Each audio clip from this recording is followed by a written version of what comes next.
In today's video I'm going to talk about mixing mud and really how not to.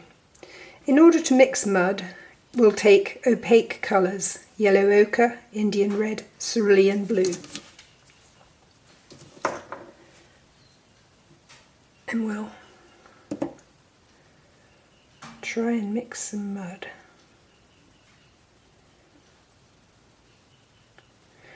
Opaque colours are generally colours that are the earth colours or more natural colours.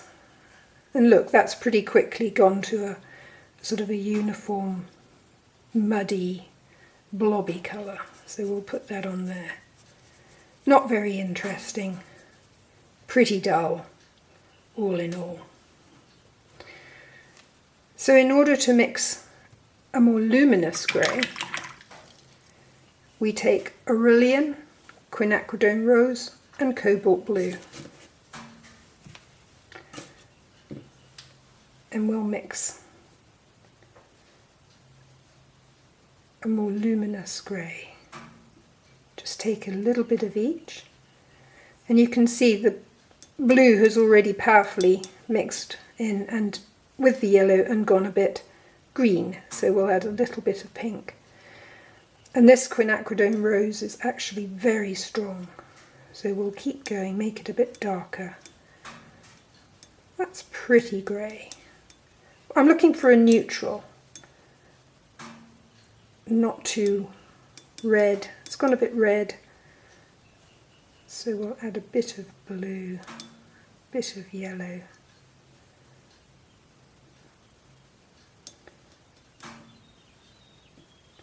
You have to take your time with this because each time you dip back in, you're changing the mix. So let's try this.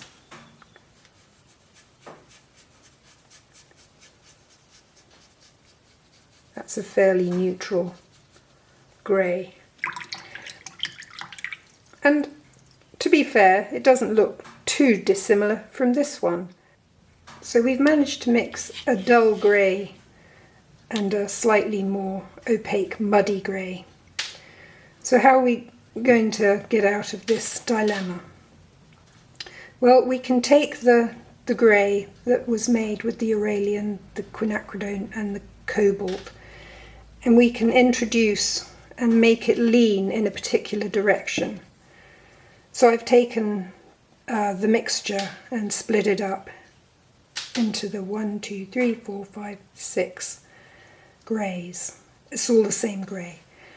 And in the first one I'm going to make a blue grey, so I'm going to take a bit of cobalt and add it in to this mixture. I won't add too much, but just enough. And if I wipe it round I can see that it has in fact turned a little blue, so we'll put that in there. Then I'm going to make a purple grey. So I need a little bit of blue and a little bit of quinacridone. And be very careful with this if you're using a quinacridone because it is so powerful. So I can see now that's gone to purple. And we can clearly see we've made a purple grey. I'm now going to take a bit of the quinacridone to make a rose grey. Oh, very easy to do.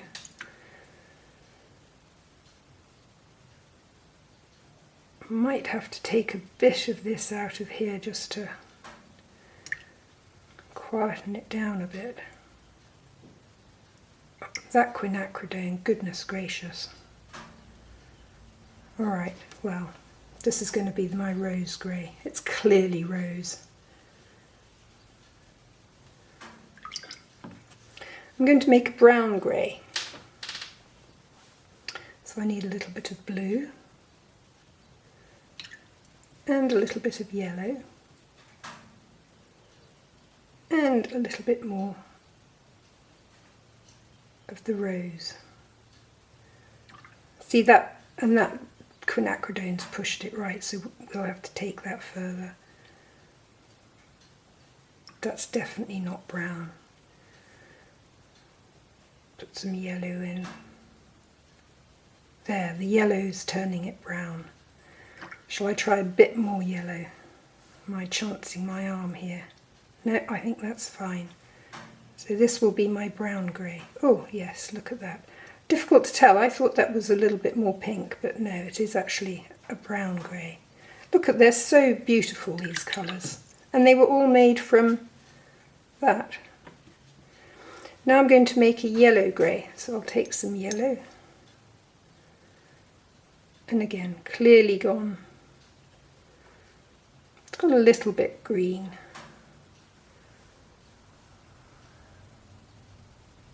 There we are. It's a little bit more yellow. A little bit more. You've got to take your time with this. I could even have afforded to go a little bit more actually. Let's try.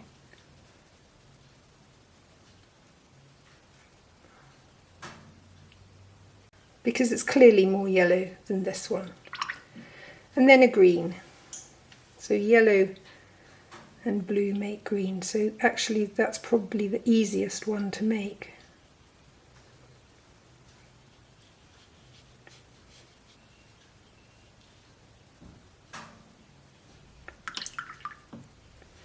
So there we have, out of a very dull neutral, I've got a blue grey, a purple grey, a rose grey, a brown grey, a yellow grey and a greeny grey.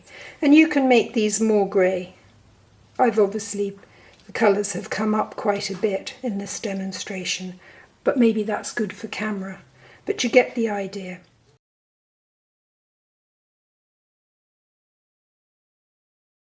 So I've mixed as neutral a grey as I could. And I'm now going to have a little experiment of what will happen when you put a complementary grey around a colour. We've got the primaries yellow, blue and red, and the secondaries orange, purple and green. So complementary to an orange will actually be a blue, so we're going for a blue-grey. So I'm going to take a bit of my cobalt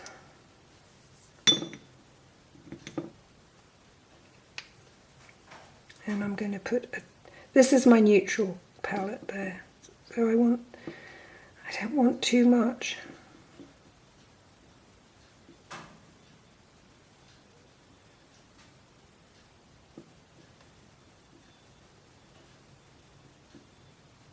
Okay, I'm actually going to test it. No, see now I'm being a little bit.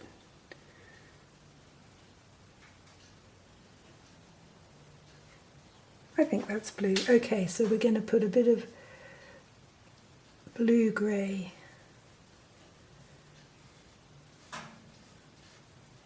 around this orange. And complementaries have the effect of making the colour vibrate a bit more. So the orange actually will become more orange visually, which makes it kind of interesting when you've got a painting going on. So the complementary of yellow is purple. So we're going to try for a purple. That's pretty purple. So, thing is, have I mixed just purple or is it a purple grey? Well, it's fairly grey. I wouldn't say it's, yeah, I'm pretty happy with that.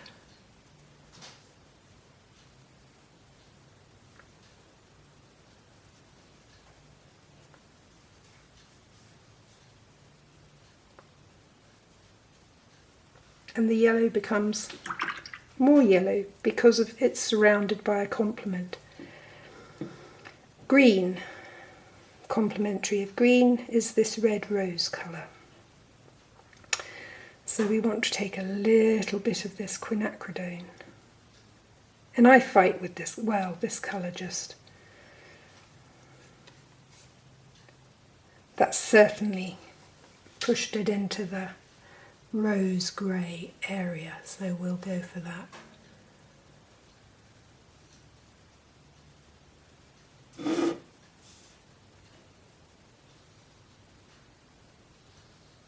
You do want to let these colours in the middle dry, otherwise you're going to get a lot of bleeding. So that's clearly a rose, which is the complement of green, and it makes the green greener. So now we want to make a brown grey to go against the blue. So the easiest way, that was the blue. So if I add some yellow, and then add a bit of this, I'm looking for brown, so a bit more yellow I'd say.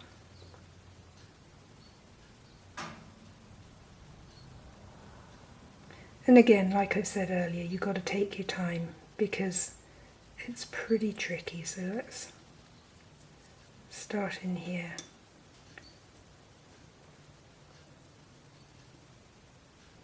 Here we are. Ooh, no, see? I tell you, working with quinacridone is like working with animals or children. Totally wild. So that's a brown, but I just want to dull it down.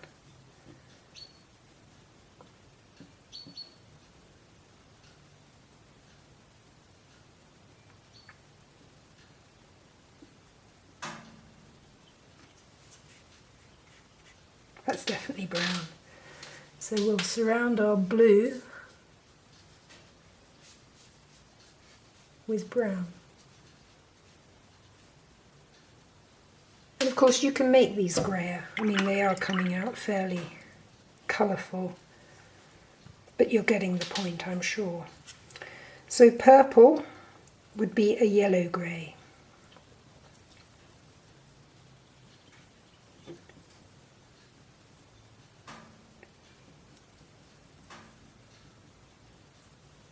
I'm beginning to mix them all up together to see whether I can hit on the yellow grey, aren't I? Bit more blue. It's like cooking. I imagine I'm not the best cook. I'll probably put in too much salt.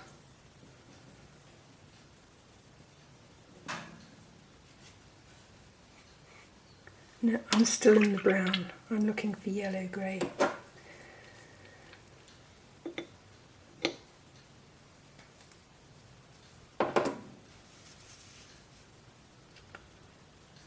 Probably easier to start. I think what I'll do is I'll bring the big guns in. We'll start with yellow.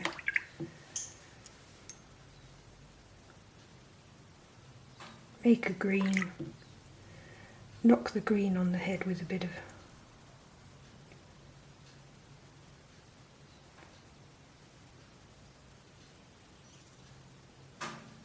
very easy to make brown now.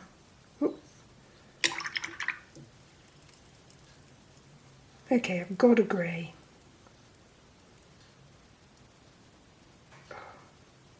I'm afraid of the colours.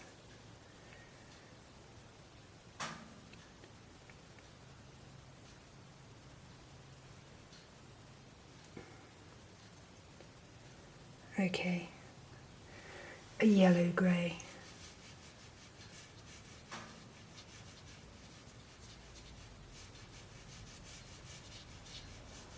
Probably still a little bit too much on the green side. I wonder if I could push it a bit further.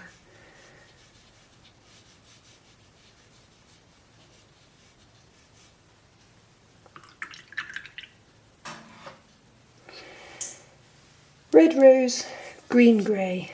Well, I've got a bit of yellow, bit of blue.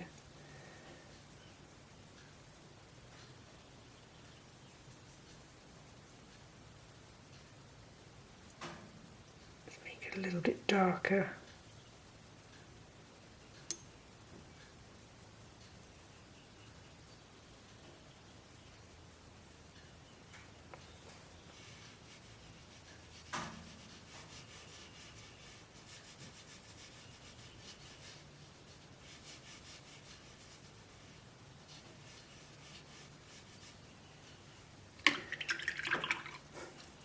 So there we are. I think I've managed it. Put the orange down, surround it by a blue-grey. It's the complement. Put the yellow down, surround it by purple-grey. The complement. Put a green down, a rose-grey. It's a complement. A blue with a brown-grey, a purple with a yellow-grey, and a red rose with a green-grey. I hope you've enjoyed this. It's really instructive, isn't it? It's like I say, if I was cooking, I'd probably have put far too much salt in. But the idea is that you don't have to just go with this, which is your sort of mud neutral. You want to tip them towards a particular colour because they're more luminous and they're actually more beautiful. They're neutrals. That's obviously not yellow, like that's a yellow, and this is not green, like this is a green. I think it's very useful in landscape painting, and if you've got a lot of blue, like if you're doing a seascape, sometimes I like to just drop little hints of orange in, and then it makes the whole thing, it brings the whole thing alive. It makes the colours, it all starts to vibrate and dance. But anyway, look, this is a great experiment. Have a go. Let me know how you got on, because it's quite a fun, I would say yes, it was fun. Had I taken a little bit more time and wasn't hurrying with a film, I may have got these colours a little bit more neutral, but I'm pleased with the results. So thank you for watching, and I'll see you next time.